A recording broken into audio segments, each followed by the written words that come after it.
Hello and welcome to today's class. In this class, we are going to discuss the poem A Photograph by Shirley Toulson.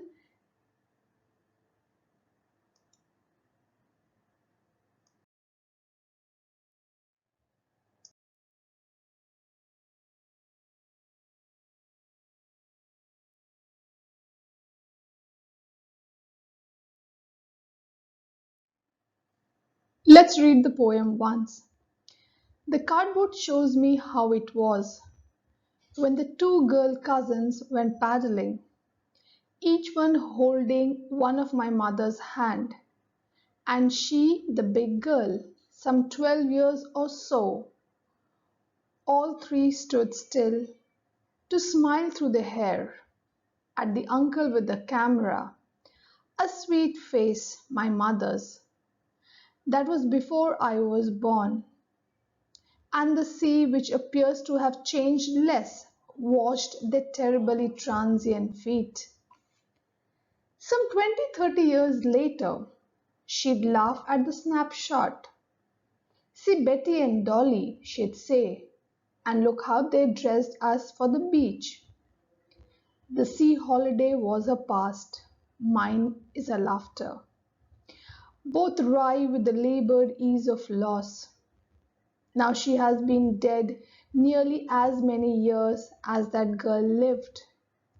And of this circumstance there is nothing to say at all. It's silence, silences.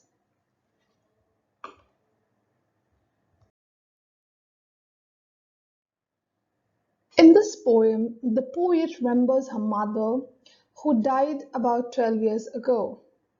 She has seen a photograph of a mother which was taken when they went for a sea holiday with her cousins and uncle. Looking at the photograph, she remembers how her mother had seen this photograph and told her about those happy moments. But in the present scenario, looking at this photograph makes her sad at the loss of a mother. The poet, through the example of a photograph, she talks about how death silences everyone and human life is temporary.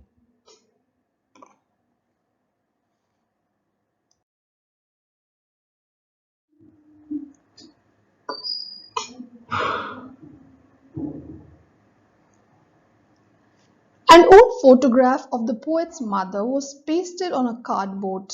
The poet looks at the photograph of a mother when she was 12 years old.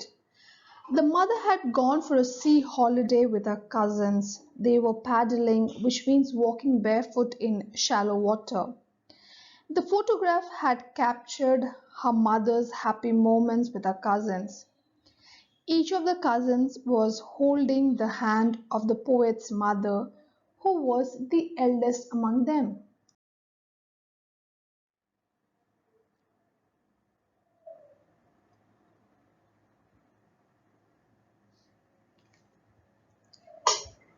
All the three cousins stood still and smiled through their hair while the uncle was clicking the picture.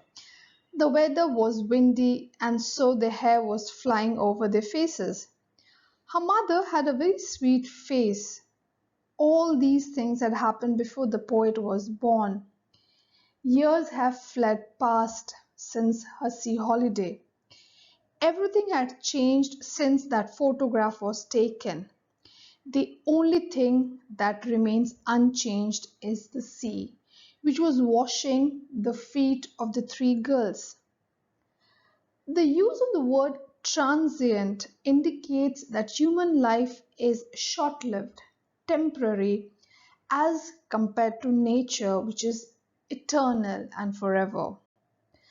The life of the girls have changed completely, but the sea remains unaltered.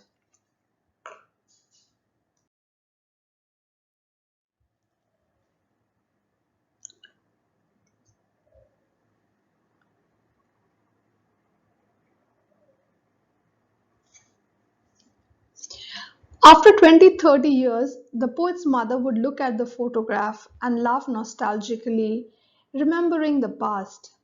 She would remember the happy moments of the sea holiday. Looking at the photograph, she would comment on the dress the three of them were wearing, the two cousins, Betty and Dolly, and herself. Sea holiday was the past of the mother, and the mother's laughter is the past of the poet as her mother is dead. The poet remembers her mother looking at the photograph of the sea holiday with fondness as well as pain, as she has lost that time forever. It will never come back. In a similar manner, the poet is also nostalgic about her mother's laughter, which she has lost as her mother is dead. Both arrive with the labored ease of loss. Both the mother and the poet have worked hard to overcome this pain of loss. They have put in a lot of effort to forget their pain and move ahead in life.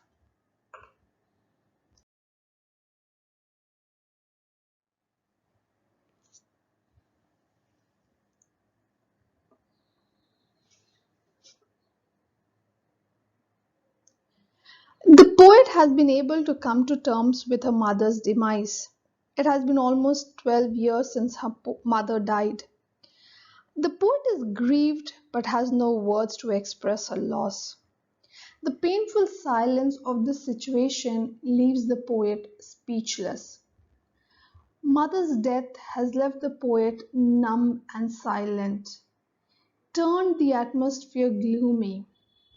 Death itself is so silent that it cannot be expressed in words.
Let's now discuss few poetic devices from the poem.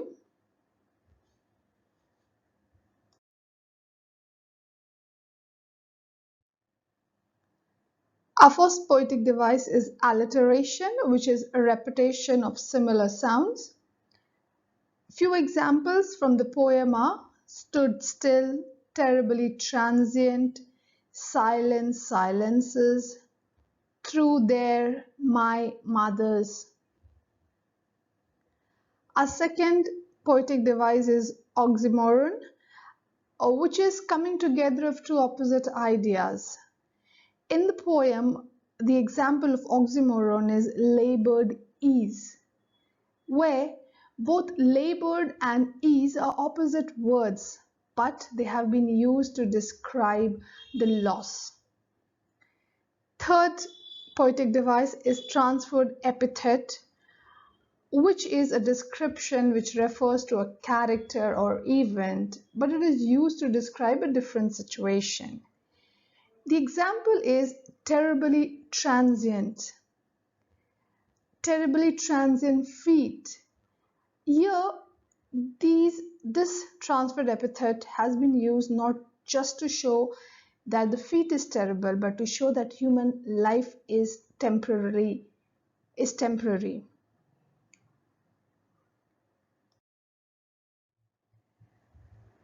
Allusion, which is a reference of something directly, mentioning something directly or indirect reference.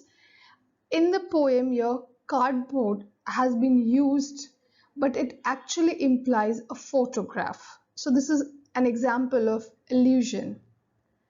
Personification, as the name suggests, giving human quality. Now, looking at the example here, the silence surrounds us. Silence has been given human quality because it is surrounded. You're surrounded by silence as if you're surrounded by human beings.